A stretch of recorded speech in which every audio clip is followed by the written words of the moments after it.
পুর ভরা কাঁকরোল, এটা একটা বহু পুরনো রেসিপি। আজ থাকলো তোমাদের জন্য। কাঁকরোলের গাটাকে এরকম ভাবে কুড়িয়ে নিয়ে তারপর মাঝখান থেকে দু টুকরো করে 80% মতো নুন জলে বয়েল করে নেবো। তারপর কাঁকরোলের মাঝখানে যে শাঁসটা সেটা বের করে মিক্সির জারে সেই শাঁসটা, কালো সর্ষে, কিছুটা কুচনো নারকেল, কাঁচা লঙ্কা আর নুন দিয়ে ব্লেন্ড করে নেবো। তারপর তার মধ্যে কিছুটা কাঁচা সর্ষের তেল দিয়ে ভালো করে মিশিয়ে কাঁকরোলের মাঝে এইভাবে ভরে নেবো। প্রত্যেকটা ভরা হয়ে গেলে চলো এবার ব্যাটারটা তৈরি করি। নিয়েছি বেসন, স্বাদ মতো নুন, কিছুটা হলুদ, কালো জিরে আর মুচমুচে হওয়ার জন্য বেকিং সোডা।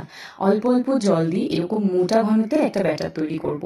তারপর কাঁকরোলগুলো প্রত্যেকটা এইভাবে সুন্দর করে কোট করে লো টু মিডিয়াম ফ্লেমে 7-8 মিনিট ধরে ভেজে নিলে রেডি পুর ভরা কাঁকরোল। গরম ভাত, ঘি আর তার সাথে এরকম পুর ভরা কাঁকরোল বেশ অন্যরকম লাগবে। তোমাদের রেসিপিটা কেমন লাগলো প্লিজ আমাকে কমেন্ট করে জানিও। আর যদি কিছু বিশেষ রেসিপি দেখতে চাও তাহলে আমাকে একবার জানাতে পারো। বাই।